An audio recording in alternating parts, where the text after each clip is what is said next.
तो अगर तू पाक औरत और अपने बच्चों को पाक मां देना चाहता है तो पाक हो जा, ये कुरान ने कहा है।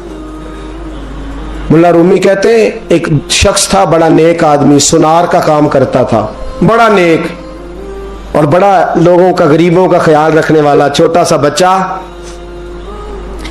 उसने उठाया, बेचारा लावारस था, घर लाया, पाला। उसकी बीवी ने मां बन के बच्चे को पाला, जवान हो गया।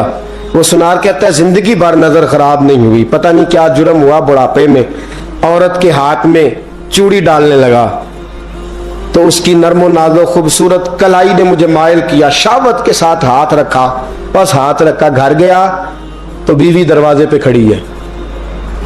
मैंने कहा क्या हुआ, दरवाजे पे खड़ी है? कहने लगी सच बता, तूने आज कोई गुनाह किया है? सच बता, तूने कोई जुर्म किया है? मैंने कहा क्या हुआ? कहने लगी वो बच्चा जिसे मैंने मां बन के पाला है, आज उसने गंदी नजर से मेरा हाथ पकड़ लिया था। मैंने तो उसे कहा कि तू मेरा बेटा है तो मेरा हाथ, तूने क्या जुर्म किया है?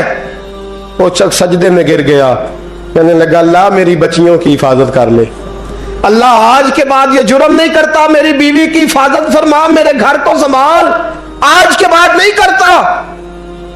अभी दुआ करके उठा नहीं कि वो नौकर गुलाम, वो ले पालक बच्चा पीछे खड़ा हो गया। कहने लगा आका मुझे पता नहीं चला कैसे जुर्म हो गया, मैंने अपनी माँ से भी माफी मांग ली है, खुदा से भी मांग ली है, आपसे भी मांगता हूं। उसके मुंह से माफी के जुमले निकले, धड़ाम से जमीन पे गिरा, उसकी रूह परवाज कर। अगर तू चाहता है तेरा घर बच जाए तो मेरे दोस्त अपनी नजर को बचा, नजर शैतान के तीरों में से एक तीर है। जवानों अगर कभी मैसेज करने हुए किसी को तो मेरे मुस्तफ़ा करीम सल्लल्लाहु ताला अलैहि वसल्लम के दीन का पैगाम मैसेज करो। किसी को कहो कि यार फलां जगह अच्छी तकरीब होने वाली है, चलो चले, आज मैंने इतना दुरूद पढ़ा तू भी इतना पढ़, इस काम लगाओ ना पैकेजेस। पर आपको आज तक समझ नहीं आई मेरे दोस्तों कि ये अंग्रेज ने हमें पैकेज दिए किस लिए? ये गंद को फरोग देने के लिए, वरना 1.5 घंटा 2-2 घंटे कौन बात करता है? सुबह 7 से रात 7, रात 7 से सुबह 7 का किस लिए? वो चाहता है नौजवानों कि तुम्हें नबी पाक का इश्क से तुम्हारी तार तोड़ के तुम्हें औरत के दामन फरेब में उलझा दे, तोड़ दो उसकी सारी चालें, नाकाम कर दो उसके सारे हरबे, नजर पाक कर ले, रूह पाक कर ले। और जिन लोगों का काम ही खवातीन के साथ मुलाकात का है, खुदा रा अल्लाह से डरो। जब भी कोई बीबी दरवाजे पे चढ़ो समझो कि ये आज मेरी बहन सौदा लेने आई है, ये मेरी बेटी सौदा लेने आई है, ये मेरे घर में रहने वाली मेरी भांजी और भतीजी, और एक आपसे मेरी मिन्नत है ये कजनों वाला मामला खत्म करें। अगर भाई नाराज होता है तो कोई अर्ज नहीं, खाला नाराज, उसे कहो कजन तो कजन से मैंने देखा हाथ मिला रहे लड़के लड़कियां, और आप, और ये भी खुदा रहा दिकियानुसी, असल दिकियानुसी ये है तू मेरे छोटे भाई के कपड़े ही नहीं धो के देती। नबी करीम अलैहिस्सलाम ने फरमाया देवर जहर है, जहर, और जहर के बारे में तू कहता है इसके कपड़े धो, इसके जूते पालिश कर। देवर को जहर कहा है रसूल पाक ने सल्लल्लाहु अलैहि वसल्लम। तो अजीब हरकत करता है दीन, ये दिकियानुसी असल जिसको हमने बना लिया। कजन की मिन्नत करो, बेटा अब तू जवान है, जब रसूल पाक ने मना फरमा दिया तो फिर तू आ, हम हमारे दरमियान बैठ। कोई इजाजत नहीं कजन को कि कजन को मोटरसाइकिल पे बिठाए और बाजार ले जाए, कोई इजाजत नहीं किसी को कि वो किसी के साथ इस किस्म का कोई ताल्लुक जो है उसको परवान चढ़ाए। घर में जरूर आए, बैठे जरूर, लेकिन जहां सब लोग बैठे वहां बैठे मुख्तर वक्त। और आप चूंकि नौजवान बैठे हो, आप किसी के कजन हो, किसी के आप कुछ लगते हो, अव्वल तो किसी के घर जाओ ना। जवानी आवारा फिरने का नाम नहीं, दीन की खिदमत करने का नाम है। दीन की खिदमत, हमारे पास आओ हम आपको दीन के काम लगाएं, हमारे पास आओ हम आपको अल्लाह रसूल के काम लगाएं, आपको बतलाएं कुरान कितना पढ़ना है, इसको दुरुस्त करो, तलफ़ुज़ ठीक करो, जरूरियात दीन सीखो, दीन के मामलात में दिलचस्पी, नात सीखो, कुरान सीखो, इबादत सीखो, अपने वक्त को बचाओ और जाना ही कम कर दो। और अगर जाओ भी कभी खाला से मिलने, चाचू से मिलने, अंकल से मिलने, फुफ्फी से मिलने, तो जरूरत के तहत जाओ, जरूरी काम करो और लौट आओ। हिफाजत करो, सामने गड़ा हो तो कोई छलांग नहीं लगाया करता। सामने घड़ा देख के छलांग लगा के कहते हो मैं उलझ गया हूँ, खुदा रा इस चक्कर से बच जाओ। वकुल लिल मुमिनीना यगुद्दू मिन अबसारिहिम, अल्लाह फरमाता है हबीब इनसे फरमाइए कि मोमिनो नजरें झुका के रखो। वयहफज़ू फुरूजहुम, अपनी शर्मगाह की हिफाजत करो। ज़ालिका अज़का लहुम, ये बड़ी पाकीज़ा बात है। इन्नल्लाह खबीरुम बिमा यस्नऊन, बेशक अल्लाह तुम्हारी हर बात से बाखबर है। हमेशा मिदहत खैरुल आदाम में गुजरे दुआ अल्लाह के बंदे के लिए, नबी पाक अलैहिस्सलाम के गुलाम के लिए ज़रूरी करार दिया है। वो 3 खूबियां हैं, सादगी, आजिज़ी और कनात। जिस आदमी के अंदर ये 3 बातें पाई जाती हैं कि वो सादा भी हो, इज्जो इनकिसार वाला भी हो, और जो चीजें अल्लाह ने उसे दी हो उस पर उसकी कनात भी हो, वो राजी भी हो, तो ऐसे शख्स पर अल्लाह तबारक व तआला की खास रहमत नाजिल होती है। जिस बंदे के अंदर ये सलाहियतें पाई जाएं। हम देखते हैं कि इस जमाने में सादगी, आजी और कनात वाला पहलू खासा मुश्किल होता चला जा रहा है। कोई भी बरादरी हो, कोई भी कबीला हो, कोई भी इलाका हो, लोगों को अपना आप दिखाने का बहुत शौक होता जा रहा है। मैं भी हूं, मुझे भी मानो, मेरी भी सुनो और मेरी भी तारीफ करो, मेरी तरफ भी तवज्जो करो, ये माहौल बन गया है। अगर आप सादगी वाले नहीं होंगे तो फिर आपने कुछ चीजें उधार की ओढ़ी होंगी जो असल नहीं। सादगी जो होती है वो असल होती है, असल रूप होता है आदमी का। अगर आपके अंदर सादगी नहीं होगी तो फिर आपने कुछ चीजें ऐसी अपने ऊपर लागू कर रखी होंगी जो आपका असल नहीं। तो जब आदमी असल से हटता है तो बेसुकून होता है। अल्लाह तबारक व तआला ने मुंह में दांत बनाए हैं तो ये असल है। इनके अंदर धागे के बराबर भी कोई चीज चली जाए तो वो बेचैन कर देती है, क्योंकि वो असल नहीं होती। तो जब आप सादगी में रहेंगे तो असल जगह पे रहेंगे, असल जगह पे, फिर आप तकलीफ में मुब्तला नहीं होंगे।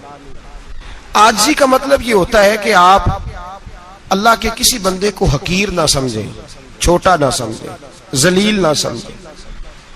एक होती है एहसासे कमतरी कि समझना कि मैं माली तौर पे मेरे पल्ले कोई शय नहीं है, देखो कितना, ये एहसासे कमतरी है। आजिज़ी ये होती है कि ये ना समझ ले बंदा कि मेरे अंदर सलाहियत ज्यादा है, ये कमी है, ये छोटा है, ये निकम्मा है, ये बिल्कुल गुनाहगार है, ये तकब्बुर है।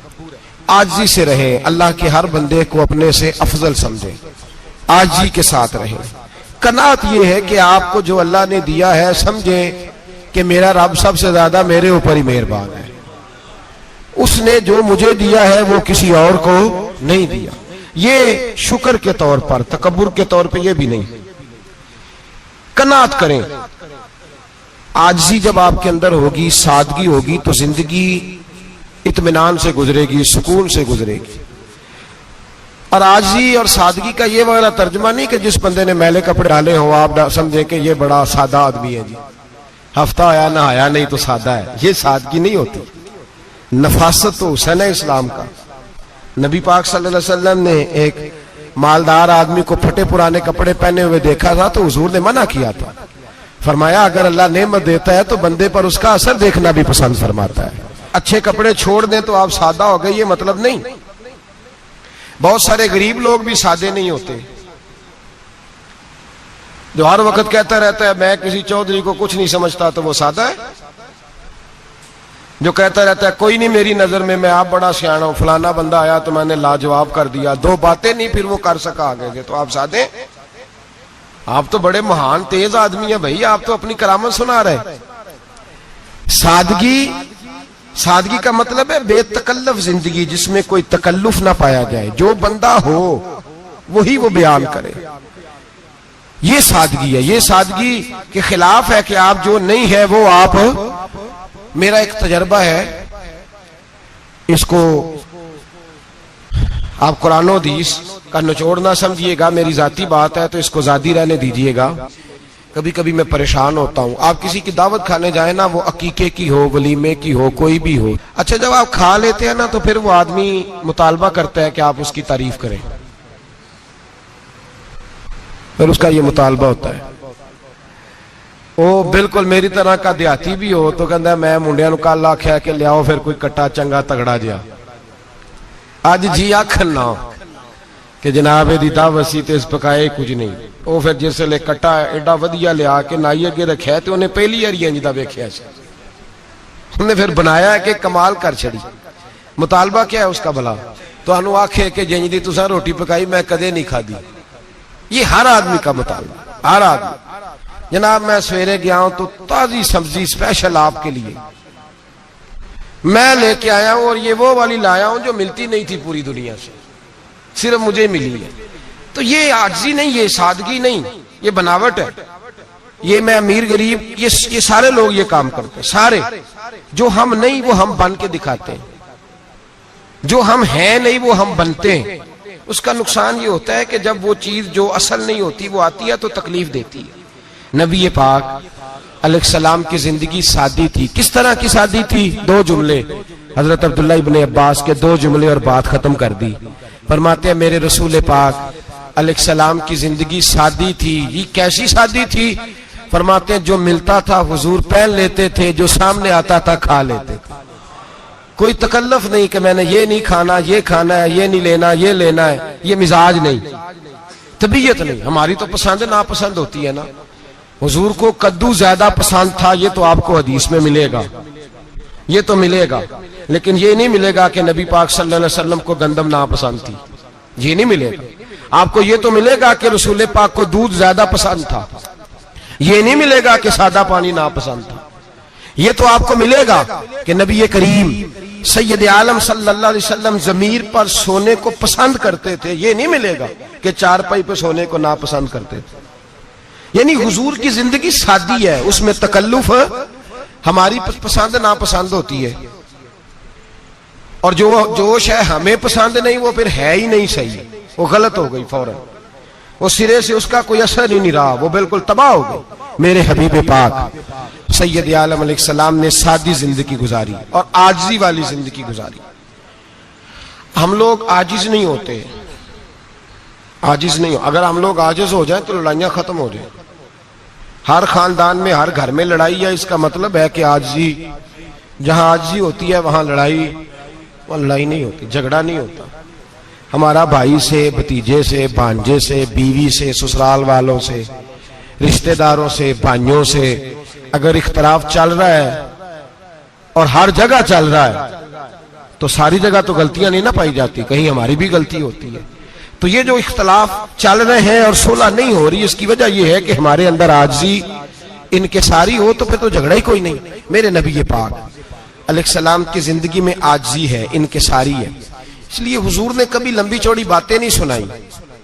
सहाबा कहते हैं नबी पाक अलैहिस्सलाम तकरीर छोटी करते थे, नमाज लंबी पढ़ते थे। तकरीर, नमाज, हमारी बातें लंबी और नमाजें अल्लाहु अकबर, उल्ट बिल्कुल सिलसिला। नबी पाक अलैहिस्सलाम ने सादगी, आजिज़ी को अपनाया। बहुत गरीब आदमी, बड़ा माड़ा बंदा जो 100 रुपया दिहाड़ी लेता है, और बाहर जब वो दिहाड़ी करने गया है तो वो शाम को जब उसने ना समेटा है ना वो सीमेंट और रेत और वो सारी चीजें, तो वहां वो झाड़ू फेर के आया है। फेरते हैं ना जी मजदूर झाड़ू, ये काम वो करने को तैयार है, पर अपने घर में आके झाड़ू देने को तैयार नहीं हुए, इसलिए कि ये उसकी मर्दानगी के खिलाफ है। बाहर जब वो गया है, किसी होटल में काम कर रहा है, टाई पैंट कोट पहन के वो बड़ा अच्छा, वहां अगर उसको बर्तन धोने पड़े तो धो लिए। बल्कि अगर नाराज ना हो जाए बाहर रहने वाले साथी, तो ढेरों लोग बाहर जाके होटलों में बर्तन मांजते हैं, लेकिन वहां उनके रोब को, उनके नाम को कोई धब्बा लगता, लेकिन घर के अंदर जिस बर्तन में उन्होंने खुद रोटी खाई है, अगर उनको ये कह दिया जाए ना कि ये धो लो, तो फिर तो तलाक तक नौबत आ जाती, फिर तो मसला खराब है। फिर तो हो सकता है कि बीवी की अम्मा की भी खैर ना हो, तुझे उसने सिखाया ही कुछ नहीं, मुझे ही तूने कह दिया उठ जा। ये हमारा हाल है, और है हम सारे आजिज़ मिस्कीन, है हम सारे माड़े गरीब, ये सारा अपनी जगह तय। लेकिन जहां डटना है, बल्कि यूं समझ लें कि जहां रोब ना चला वहां मिस्कीन हो गए, और जहां चल गया और बादशाह हो गए। मेरे रसूल पाक सैयद आलम अलैहिस्सलाम का उसवा नूर सुनो। सैयदा तैयबा ताहिरा हजरत आयशा सिद्दीका रदी अल्लाह ताला अन्हा फरमाते हैं, हुजूर घर में आते, अगर घर के अंदर झाड़ू देने वाला है तो मुस्तफा ने उठा के काम करना शुरू कर दिया है। ये मामूली बात नहीं। अगर हजरत फातिमा ज़हरा की चक्की पीसने के लिए फरिश्ते आ सकते हैं तो रसूल पाक के घर का काम करने के लिए भी आ सकते हैं, आ सकते हैं। लेकिन मेरे नबी पाक सल्लल्लाहु अलैहि वसल्लम घर में अपने कपड़े धो लेते, फट जाते तो हुजूर सी लेते। यहां तक कि हजरत आयशा फरमाती है, एक दिन हुजूर ने कहा खाना पकाओ, तो मैंने कहा कनीज आटा गूंद रही है। नबी पाक ने मालूमात की तो पता चला कि वो कनीज तो जा चुकी, बीमार थी। फरमाती है हुजूर ने अपने दस्ते मुबारक से आटा गूंदा, नबी पाक ने गूंदा, नबी पाक ने। लगे जो मजदूर शाह ऐसा, न धुन न दौलत सरबराह ऐसा, अर्श नशी का जमीन पे घर है, मेरा पैगंबर अजीम पर है। नबी पाक ने आटा गूंदा और आटा गूंद के फरमाया आयशा आओ रोटी पका दो। मैंने आटा गूंद दिया है। ओ भाई मैं बहुत बड़ा नवाब हूं मैं आजिज मिस्कीन, लोगों की मैं कमियां कोताहियां सुनाता हूं, लेकिन अगर जरा सा भी हाथ हिलाना पड़े तो उस वक्त ना जहां रोब चलता है वहां तो चलाना चाहिए ना। जितना हमारा दबदबा बनता है, आजिज़ी इनकिसारी, ये इंसान को संवारती है, ये उसको सुकून देती है, ये उसके अंदर पैदा करती है वो चीज जो उसे अल्लाह के करीब करती है। अगर आप बड़े हैं तो फिर आप बड़े ही रह जाएंगे, बन कुछ नहीं सकेंगे। अगर आप में तकब्बुर है तो फिर अना का बुत कायम हो जाएगा, बन कुछ नहीं सकेंगे आप। हर आदमी को अपना आप दिखाने का शौक है, बनाने का शौक है, शोहरत, नामवरी, अपने आप को जाहिर करना, बताना। 1,44,000 सहाबा थे मेरे रसूल पाक के, सारे कहिए सल्लल्लाहु अलैहि वसल्लम। जब हुजूर का नाम सुने तो दरूद पाक पढ़ा करें सल्लल्लाहु ताला अलैहि वसल्लम। 1,44,000 सहाबा थे, काम कर गए, किसी ने नाम नहीं बनाया, काम किया। शायद चंद 100 के नाम किताबों में मिलते हो, बाकियों ने काम किया, नाम पर तवज्जो ही नहीं।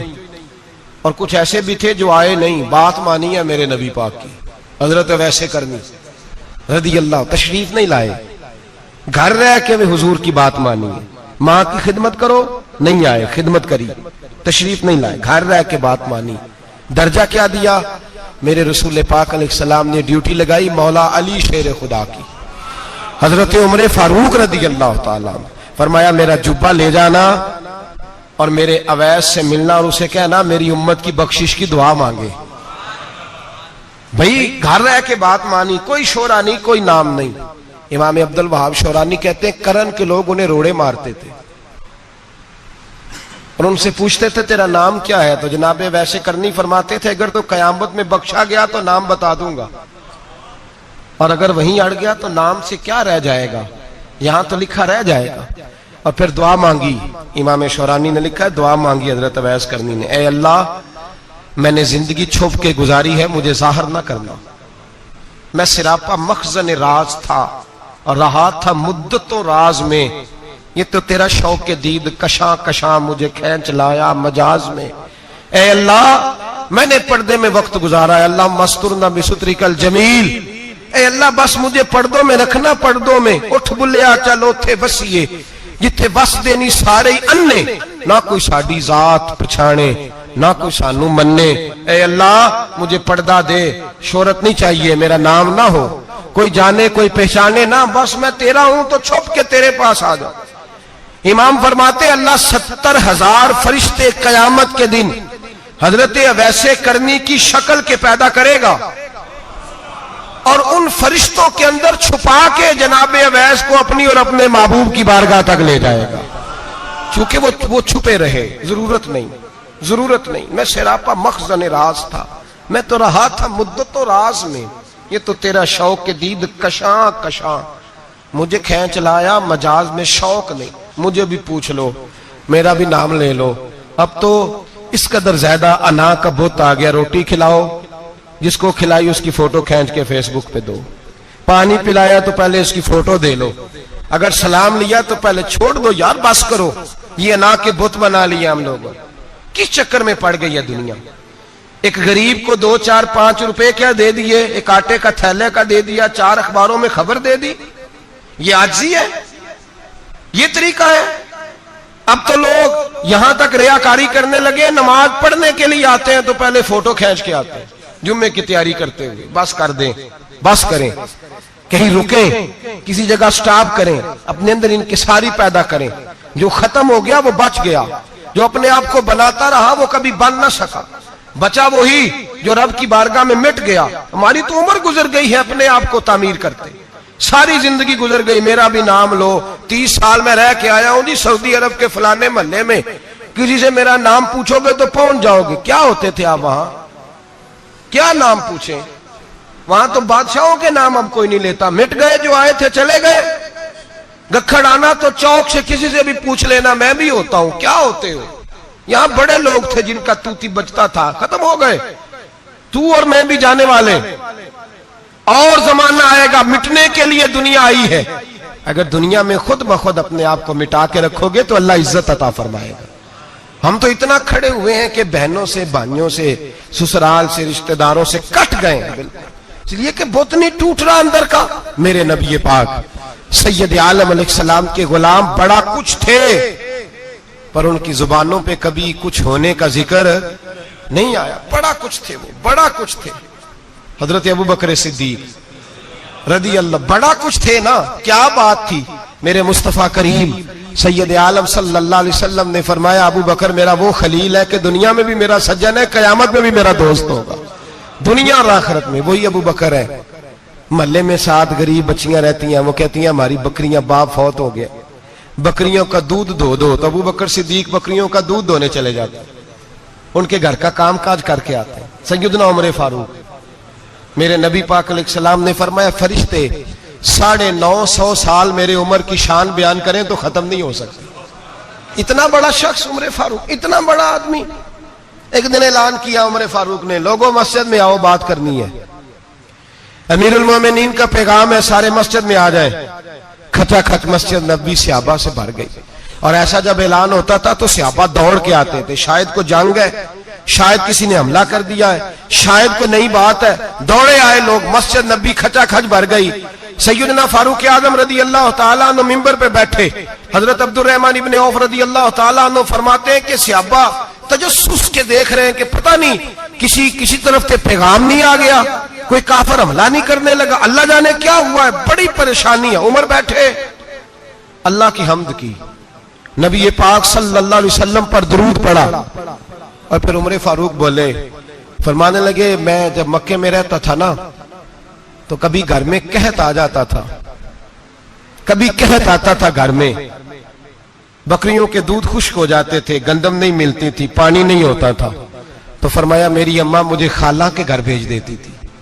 कबीला बनु मखजूम, उस कबीले में मेरी खाला की शादी हुई थी तो वो मालदार लोग थे, उनके पास ज्यादा बकरियां, ज्यादा ऊंट, ज्यादा गायें, ज्यादा खेत थे। हजरत उमर फारूक फरमाने लगे, मैं उनके घर जाता तो मेरे खालू समझ जाते कि उमर को इसलिए भेजा गया है कि कहत आ गया है। फरमाते हैं वो मुझे सवेरे बकरियां चराने ले जाते, शाम तक मैं उनकी बकरियां चराता। अमीरुल मोमिनीन उमर, एक तरफ मसला यह है कि कैसर किसरा की दीवारें हिल रही हैं उमर के नारों से, और इधर उमर मिंबर पे बैठ के खुतबे दे रहे हैं। फरमाते हैं मैं बकरियां चराता, शाम तक खाला के घर जाके मजदूरी करता, और फरमाते हैं शाम होती तो एक मुट्ठी किशमिश मुझे देते वो। आप फरमाते हैं मैं बड़े कद वाला था, एक मुट्ठी किशमिश मिलती है, कभी एक मुट्ठी खजूरें, मैं शाम को खा के सो जाता। कई महीने यूं ही गुजरते तो मेरी अम्मा का पैगाम आता कि हालात सही हो गया, मेरे बेटे को भेज दो। ये बात कही, हजरत उमर रोने लगे और फिर कहने लगे अब वो वक्त आया है कि लोग मुझे अमीरुल मोमिनीन उमर कह के पुकारते हैं। बस ये 2 बातें की। उमर ने कहा चलो जोहर का वक्त हो गया, अजान पढ़ो, उठो नमाज पढ़े, उठो। अजान हुई, इकामत हुई, जनाबे उमर ने नमाज पढ़ाई, लोग चले गए तो सैयदना अब्दुर रहमान इब्ने औफ जराना था जनाबे उमर से, बाजू पकड़ के कहने लगे उमर सियाना बंदा यार तू, ये 2 बातें सुनाने के लिए इतना मजमा इकट्ठा किया था, ये 2 बातें कहने के लिए कि मैं खाला के घर जाके मजदूरी करता था तो एक मुट्ठी किशमिश मिलती थी, एक मिट्टी मुट्ठी खजूरें, ये कहने के लिए कि मैं बकरियां चराया करता था। तो हजरत उमर फारूक रदी अल्लाह ताला अन्हु फिर रोए, फिर आंखों में आंसू आए। कहने लगे अब्दुल रहमान, आज ना मिस्र शाम से कुछ लोग आए थे और वो बता रहे थे कि उमर तेरा डंका वहां भी बड़ा बजता है। वो मुझे कह रहे थे तेरे नाम के वहां भी बड़े दबदबे हैं, बड़े तज़किरे हैं। तो मेरा नफ्स मुझे कह रहा था उमर देखा तू यहां बैठा है और वहां तेरे नाम का शोर हो रहा है, मुझे इसने बड़ा किया है। तो मैंने आज मुस्तफा के सारे गुलाम इकट्ठे करके अपनी औकात बता दी है। मैंने अपनी औकात बताई है कि मैं कुछ नहीं, कोई शय नहीं, कोई चीज ही नहीं, असी किसी दे कुछ नहीं जे लगदे, ना कोई साडा दर्दी। मैंने बताया है कि मैं तो किसी के बकरियां चरा के एक मुट्ठी किशमिश लेके गुजारा किया करता था। गुजारा मुझे मेरे कुछ साथी ना ले गए गुजरांवाला सर्दियों के मौसम में, मुझे कहने लगे स्वेटर पसंद कर लें अपनी मर्जी का। तो मैंने कहा यार मुझे तो वही मजा आता है जो मेरी अम्मा क्रोशिये से बनाया करती, वही वो पहले अब्बा पहनते थे, फिर वही स्वेटर बड़ा भाई पहनता था, फिर हमारे खाते में आ गया। और फिर उसकी तारीफें होती थी गुर्बत छुपाने के लिए, उसकी तारीफें होती थी, बड़ी मेहनत से बना है जी, क्या बात है, बड़ा गर्म है। तो अब छोटे भाई को दे दिया जाए। हमने कहा वही जमाना देखा है, वही रंग देखा हुआ है और उस पर फख्र है। अब तो लोग जब कुछ हो जाता है ना, 2-4 लोग जानने लगते हैं तो लोग फटाफट दावा कर देते हैं खानदानी रईस आजम हो, बड़ी बात है। ऐसी कोई बात नहीं। जिसको अपना आप याद रहता है उसे खुदा भी याद रहता है, जिसे अपना आप याद रहता है उसे रसूलुल्लाह भी याद रहते हैं, जिसे अपना आप याद रहता है उसकी नजर में दूसरे लोग भी कुछ होते हैं। मैं उम्रे के लिए, हज के लिए जाता रहता हूँ, रब मुझे अपने फजल से बुला लेता है। तो मैं एयरपोर्ट से नीचे उतरा तो एक साहब मेरे जानने वाले थे, दौड़ के आए और मुझे कहने लगे क्या बात है, सुना है इस दफा आप सऊदी एयरलाइन से आए, सीधा मदीना शरीफ आए, क्या बात है आपकी। और मैंने कहा साहब छोड़ दें, मैं भी जब पहली दफा आया था तो मैं भी बड़ा घूर घूर के एयरपोर्ट देखता था, मैंने कभी देखा जो नहीं था, मैं बड़ा घूर घूर के देखता था, कोई ऐसी बात नहीं है, ये निजाम कुदरत है, बादशाह के फैसले हैं, वो जब चाहता है जिस तरह के चाहता है फैसले फरमा लेता है। तो ये उसके फैसलों की बात है। हम लोग ना जिस हैसियत पे होते हैं वहीं रह जाते हैं, पिछली बात भूल जाते हैं। इसलिए हम चाहते हैं जो भी हमें मिले झुक के मिले, जो भी आए। और ये मेरा आपका सबका मुश्तरका मामला है। मेरे नबी पाक सल्लल्लाहु ताला अलैहि वसल्लम ने सहाबा से पूछा तुम्हें बताऊं जन्नत के बादशाह कौन होंगे? जन्नत के आम लोग नहीं, जन्नत के, बोलिएगा जरा, जन्नत के अल्लाह बादशाह। जन्नत में तो जाना बड़ी बात है, हुजूर जन्नत का भी बादशाह। इब्ने माजा में लफ्ज है, तुम्हें पता है जन्नत के बादशाह कौन होंगे? तो मेरे मुस्तफा करीम सल्लल्लाहु ताला अलैहि वसल्लम के गुलामों ने कहा हुजूर हमें नहीं पता। तो हुजूर ने फरमाया जन्नत के बादशाह वो लोग होंगे जिन्हें दुनिया में कोई भी नहीं जानता था, जिनके कपड़े सादे होते थे, जो गरीब लोग होते, जो सिफारिश करते थे तो उनकी कबूल कोई नहीं करता था, जो किसी के साथ जाते थे तो उनको मानता कोई नहीं था। वो जन्नत के बादशाह होंगे, बादशाह। और फरमाया क़यामत के दिन जब लोग उन्हें देखेंगे तो उन पर फख्र करेंगे, रश्क करेंगे, कहेंगे क्या बात है तुम्हारी। यहां तो शौक ही बड़ा है, गरीबों ने भी पोस्टर बनाए हुए हैं, डाकुओं, लुटेरों, चोरों की तस्वीरों के साथ लगवाए हुए, अपने आप को बड़ा करने के लिए। आज ही इख्तियार करें, आज ही इख्तियार करें, अपने आप को मिटाने की कोशिश करें। रब करीम के बंदे आगे बढ़ बढ़ के अपना आप दिखाते नहीं, बड़ा शौक है, पहले फोटो खिंचा लो, बाकी बातें बाद में होंगी, पहले वीडियो बना लो, बाकी कुछ और बाद में होगा। पहले अब तो परसों तरसों मुझे एक मौलाना कहने लगे कि आपसे मैंने, वो यहाँ जुमा पढ़ने आते हैं कभी कभी, मेरे दोस्त हैं, कहते हैं आपसे मैंने सुना था अगर कोई उस नबी पाक का फरमान है, अगर कोई नजराना दे तो उसको ले लो, अगर कोई तोहफा दे तो उसको, हुजूर ने फरमाया ले लो अगर तुम्हें को देता है, अपनी मर्जी से, मांगना मना है, खुद दे तो ले लो, वरना एक वक्त आएगा तुम मांगोगे तुम्हें मिलेगा नहीं, जब को दे तो ले लो। कहने लगे आपने कहा था को दे तो उस वक्त से मैं, कोई सूट देता है मुझे मेरी मस्जिद का नमाजी तो मैं ले लेता हूं, कोई मुझे कोई और शायद देता है तो मैं आपसे सुन के, तो अगर मेरी मस्जिद का नमाजी सूट पकड़ाते साथ फोटो भी खींचे तो फिर मेरे लिए क्या हुक्म है? वो खुशबू की डब्बी देते हुए साथ फोटो भी खींचे। फिर मेरे लिए क्या हुक्म है? कहने लगे रमजान में ये हाल हुआ है कि लोग कपड़े दे रहे थे और फोटो खींच रहे थे। क्या चक्कर है, कहां चले गया? गरीब आदमी की इज्जत नफ्स को कुचल डाला पकड़ के। एक जोड़ा साल के बाद इमाम को दिया, उसकी भी तस्वीर खींच के फेसबुक पे दे डाली। ये हमारी आजिज़ी है, ये हमारा प्यार है, ये हमारा अंदाज है। भाई ये हम गलत रास्ते पे, गलत डगर पे चल निकले, हमें वापस आना पड़ेगा। मेरे नबी पाक अलैहिस्सलाम ने आजिज़ी को पसंद किया। हुजूर शोहरत से, नामवरी से दूर रहते। नबी पाक अलैहिस्सलाम ने आजिज़ी, इनकिसारी और सादगी और कनात इनको अपना के रखा, सीने से लगा के। ये नहीं कि माल नहीं आया, बहरीन से लाखों दिनार आए हुजूर के जमाना ज़ाहिरी में। तबूक के बाद फतुहात हुई तो लाखों दिनार आए, लेकिन हजरत आयशा कहती है हमारे घर में 4 दिन के बाद ही रोटी पकी है, हमने एक वक्त ही खाना खाया। लाखों रुपया आया है, पर हमारे घर के अंदर जो खाना आया है वो सिरका ही आया है। हमने रात अगर रोटी बच गई है तो सवेरे उठ के रात वाली खाई है। हमारे घर के अंदर वही हालात रहे। इसलिए कि मेरे नबी पाक अलैहिस्सलाम ने फरमाया मैं तुम्हारी दुनिया से हासिल करने नहीं आया, मैं तो मुसाफिर की तरह वक्त गुजारने आया। हम ज्यादा के चक्कर में निकले तो बड़ा कुछ कुचल के आ गए। बड़ा कुछ आजी जब पैदा होती है, इनकिसारी जब पैदा होती है, जब तवाज़ो आती है, फिर इंसान बनता है, फिर वो समझता है, फिर उसके अंदर तब्दीली आती है, फिर वो। और बुजुर्ग फरमाते हैं आजी वाले को नमाज में भी लज्जत आती है। वरना तो किसी ने पूछा था, एक शायर इस्लामाबाद में रहते थे, तो उनसे किसी ने पूछा कि आपका शहर किस तरह का है? उन्होंने कहा मेरा उस शहर अदावत में बसेरा है जहां लोग सजदों में भी लोगों का बुरा सोचते हैं। मेरा उस शहर अदावत में बसेरा है जहां लोग सजदों में भी लोगों का, नमाज पढ़ते हुए कहते हैं देखो कितनी बू आ रही है इससे, कपड़े नहीं बदल के आया। नमाज पढ़ते हुए भी साथ वाले के बारे में बुरा सोच रहे।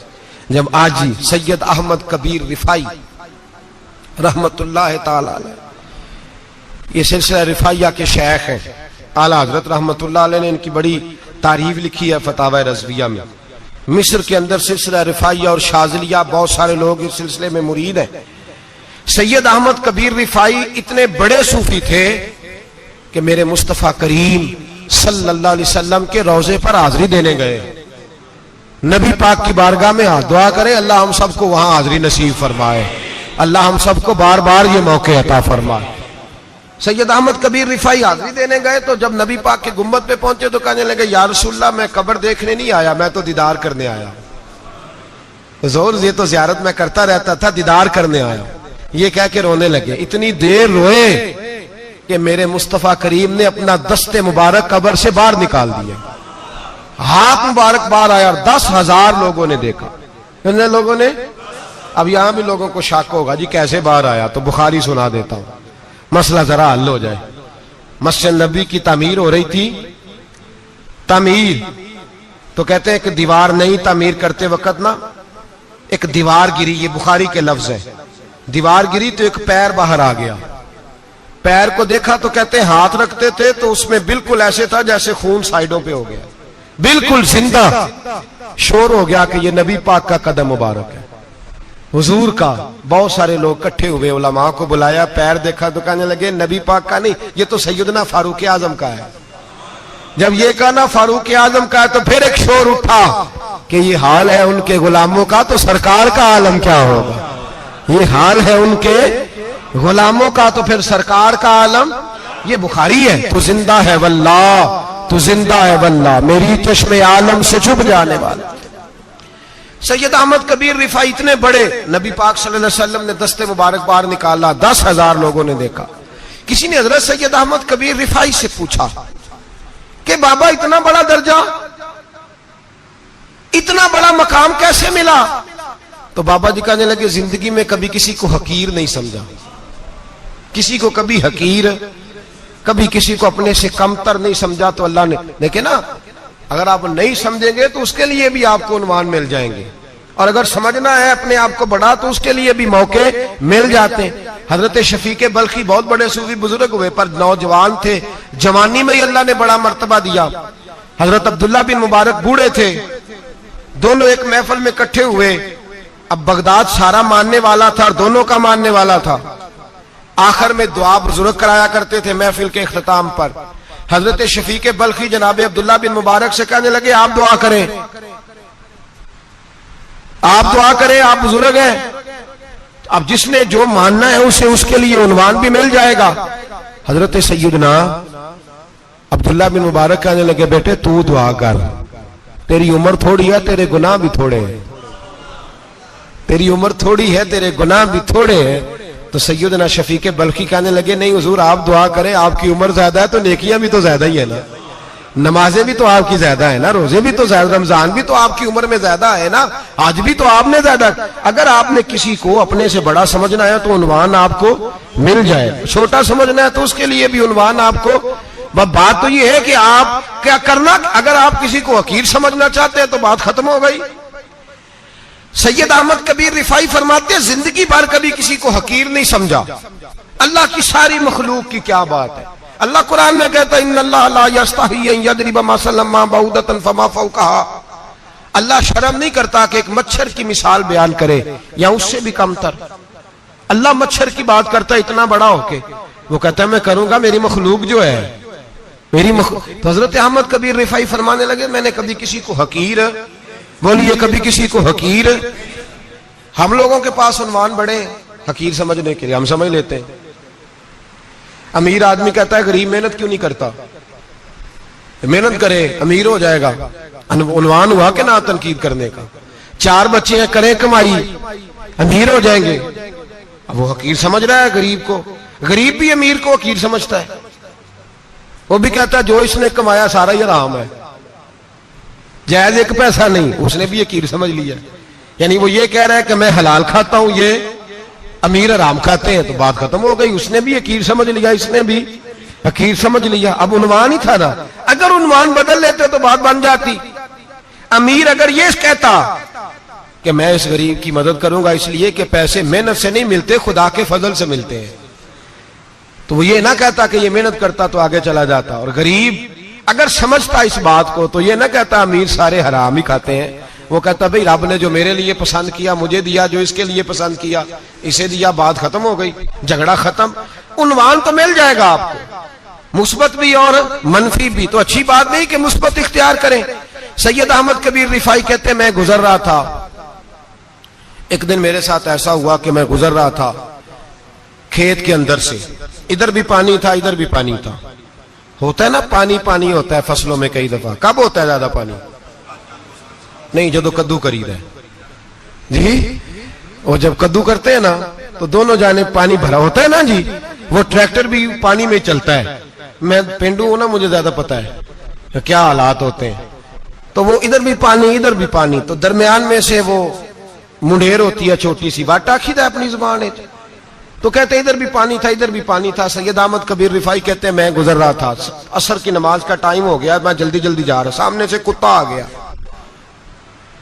इंसान अशरफुल मखलूकात है, लेकिन वो अल्लाह का शुक्र करेगा कि उसने मुझे अशरफ बनाया है।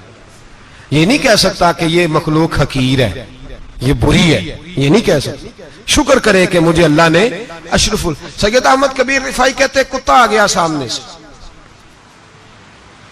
अब कुत्ता आया तो मुझे जल्दी थी, कुत्ता भी भीगा हुआ था। अब मेरा दिल करे कि कुत्ता नीचे उतरे तो मैं गुजरूं, कुत्ता खड़ा है कि ये साइड पे हो तो मैं गुजरूं। कहते हैं देर हो गई तो मुझे डर लगता था, मैंने कभी कुत्ते को भी नहीं झिड़का था, कभी कुत्ते को भी, अपनी इतनी हैसियत ही नहीं, झिड़का ही नहीं कभी किसी को। आप फरमाते हैं देर हो गई तो मैंने कहा या अल्लाह, हजरत सैयद अहमद कबीर कहते हैं मैंने कहा या अल्लाह इस कुत्ते को जुबान ही दे दे, मैं इसे कुछ समझा ही दूं, इसे जुबान ही दे दे, तू तो कादर मुतलक है। उसे जुबान दे दी तो मैंने कुत्ते से कहा नीचे उतर जा, मैंने नमाज पढ़नी है। तो कहने लगा बाबा जी आप उतर जाए, आप उतर जाए, आप उतर जाए, मैं क्यों उतरूं? तो सैयद अहमद कबीर रिफाई कहते हैं मैंने उससे कहा कि बात यह है कि मेरे ऊपर नमाज फर्ज है, तेरे ऊपर फर्ज नहीं, तो मैंने नमाज पढ़नी है। अगर मैं खेत में उतर गया तो कीचड़ है, मेरे कपड़ों को मिट्टी लग जाएगी, पता नहीं पानी पाक है कि नापाक है, तो तू उतर जा, तेरे ऊपर नमाज नहीं फर्ज, तो मुझे जाने दे। तो सैयद अहमद कबीर रिफाई कहते हैं उसने ऐसी बात की कि मेरे ऊपर वजद तारी हो गया। कुत्ते ने बात की तो मैं कांपने लगा। राती जागे शेख सदावे, राती जाग दे कुत्ते, तैथों उत्ते मालक दा दर मूल न छड़ दे, भावे मारो 100 जुत्ते तैथों उत्ते। वो एक बुरकी दा कदर पछानन, भावे मालक हो मन सुत्ते तैथों उत्ते। रुखा सुखा खा दिने जा रुखा विच सुत्ते ते तैथों उत्ते। उठ बुलिया चल यार मना लै नहीं ते बाजी लै गए नहीं कुत्ते। उठ बुलिया चल यार मना लै नहीं ते बाजी लै गए कुत्ते ते तैथों उत्ते। सैयद अहमद कबीर रिफाई कहते हैं वो मुझे कहने लगा आप उतर जाए। तो मैंने कहा भाई मेरे ऊपर नमाज फर्ज है, तेरे ऊपर फर्ज नहीं, तू उतर जा, मेरे कपड़े आलूदा हो जाएंगे तो क्या करूंगा। तो कहते हैं उसने बात की तो मैं घबरा गया और छलांग लगा के मैं खेत में उतर गया। मुझे कहने लगा बाबा जी कपड़े अगर आपके कीचड़ से आलूदा हो गए तो पानी से साफ हो जाएंगे, और अगर मुझे हकीर जान के आपका दिल आलूदा हो गया तो 7 समुद्रों से भी साफ नहीं होगा। कपड़े पानी से धुल जाएंगे और दिल अगर तकब्बुर से आलूदा हुआ तो 7 समुद्रों से भी सही हो सकता ना ना ना। हकीर नहीं जानना, ना मौलवी को, ना सूफी को, ना दरवेश को, ना खेत में काम करने वाले को, ना पट्टे पे मजदूरी करने वाले को, ना गाड़ी का शीशा साफ करने वाले को, ना तेल डालने वाले को, ना किसी को हकीर ना जान, ना किसी के हाल पे तंज कर, ना किसी के गम का मजाक उड़ा। वो जिसे चाहे जैसा नवाज दे। ये मिजाज लुत्फ रसूल है। ना ना कोई आया लेके चला गया, कोई उम्र भर भी ना पा सका। मेरे मौला तुझसे गिला नहीं, ये तो अपना अपना नसीब है भाई, हकीर नहीं जानना। सैयद अहमद कबीर रिफाई फरमाते हैं वो कुत्ता तो गुजर गया, मैं दौड़ा घर गया, जाके मैंने गुस्ल किया, कपड़े बदले। फरमाते हैं पहले भी मैं असर पढ़ता था, पर आज जब नमाज पढ़ी तो बड़ा ही मजा आया। मैं सर सजदे में रखूं मेरा उठाने को जी ही ना चाहे, मैं रुकू में जाऊं तो मेरा सर उठाने को दिल ही ना चाहे। मेरा दिल करे आज मगरिब लेट हो जाए, आज सूरज देर से गुरूब हो, मैं आज सारा दिन असर ही पढ़ता रहूं। भाई जब तू आजिज़ी वाली पढ़ता है, जब तू इनकिसारी वाली पढ़ता है, जब तू हजरत सैयदना मुआविया बिन खुतैज रदिया, एक हजरत मुआविया बिन सुफियान है, एक मुआविया बिन खुतैज सहाबी है, वो कहते हैं मैं जंग फतह करके आया तो सख्त गर्मी का मौसम था, मुझे पता था कि उमर फारूक दोपहर को आराम कर रहे होंगे। आप फरमाते मैं मस्जिद नबी में बैठ गया, एक बच्ची जनाब उमर के घर से निकली तो मुझे कहने लगी मुआविया आपका नाम है। मैंने कहा हाँ। अंदर जाके जनाब उमर को बताया तो उमर दौड़े आए, और जब आए तो सर पे टोपी कोई नहीं, पैरों में जूता कोई नहीं। कहने लगे मैं तेरा इंतजार कर रहा था, आज मुझे उम्मीद थी तू आएगा, तूने बताया क्यों नहीं। तो मैंने कहा हुजूर मुझे पता है रात सारी आप चेहरे पे कपड़ा डाल के मदीने की गलियों में रहते हैं, तो दोपहर को आप आराम करते होंगे, इसलिए मैंने कोशिश की कि आपको बेदार ना करूं, आप आराम कर रहे होंगे, इसलिए ये मैंने कोशिश की कि मैं बैठता हूं मस्जिद में आराम करता हूं, जब आप आएंगे तो देखी जाएगी। हजरत उमर फारूक ने जलाल किया, फरमाया तू मुझे गाफिल समझता है कि मैं सो जाऊंगा। और आप फरमाने लगे मैं कौम का खादिम हूं, जिसकी इतनी ज्यादा रियाया हो वो सो जाए चुप करके, मैंने जवाब नहीं देना अल्लाह की बारगाह में। फरमाया मेरे अमीरों की तरह सोने जागने के वक्त मुकर्रर नहीं, मैं कौम का खादिम हूं, जिस वक्त भी आया करो मुझे जगा लिया करो, मुझे कब्र में जाके खुदा को भी जवाब देना है, मोहम्मद मुस्तफा को भी जवाब देना है। मेरे भाई याद रखे जब ये चीजें पैदा, और फिर हमने इन तकल्लुफात में, मैंने कई दफा ये बात बयान की है, अब तो लोग रिश्ते करते हैं तो डीसी कॉलोनी में किराए का मकान खरीदते हैं, 2-4 गैरों की गाड़ियां मंगा के दरवाजे के आगे खड़ा करते हैं, रिश्ता हो जाता है बड़ा घर देख के, और जब शादी के चौथे दिन पता चलता है कि ये किराए का मकान था, तो रिश्ते मकानों पे कायम नहीं होते, एतबार पे कायम होते हैं। वो एतबार टूटता है तो जिंदगी भर कायम नहीं होता दोबारा। जो आप हैं आप वही रहें, जो आप नहीं है वो कभी बनने की कोशिश ना करें।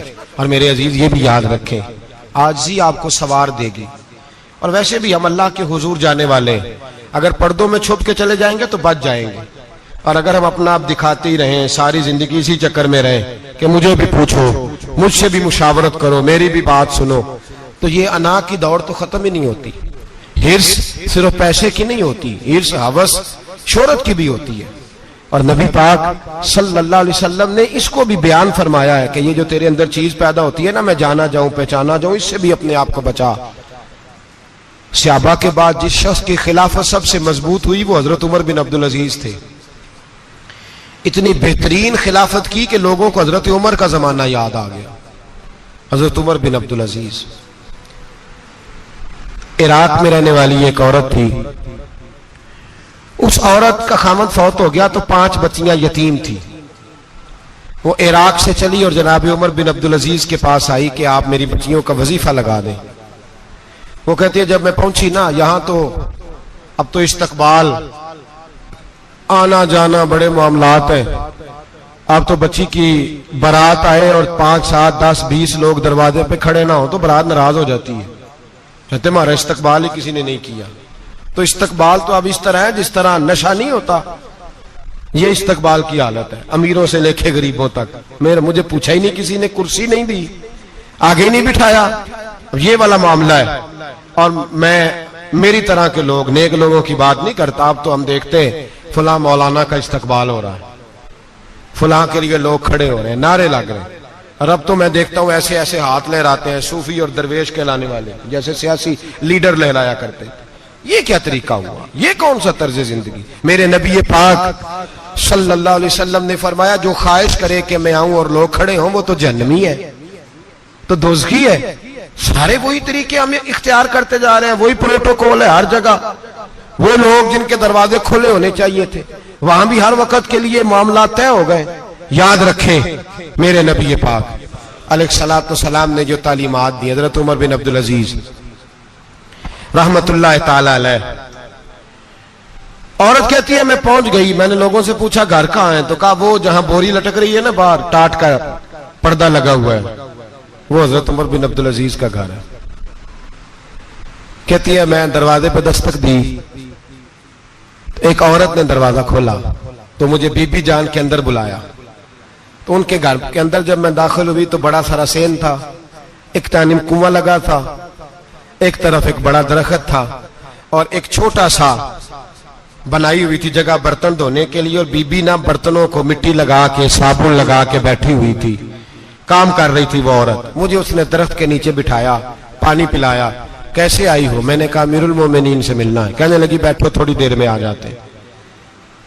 कहती थोड़ी, मैंने समझा घर की कोई मुलाजमा है, मैं बैठ गई। थोड़ी देर गुजरी, फिर दस्तक हुई, उस बीबी ने उठ के दरवाजा खोला। तो जब वो शख्स अंदर आए तो कहने लगी बड़ी देर से बर्तनों को साबुन लगा के बैठी हूं, कहां रह गए थे? कहती है वो साहब कहने लगे बस जरा मसरूफ हो गया था, दौड़े गए, कुएं से पानी निकाला, बीबी को दिया, उसने बर्तन धोए। कहती है फिर थोड़ा सा सिरका और एक रात की रोटी वो लाई, उस शख्स ने खाई। मैंने कहा कि ये दोनों घर के मुलाजम है, मियां बीवी काम करते हैं।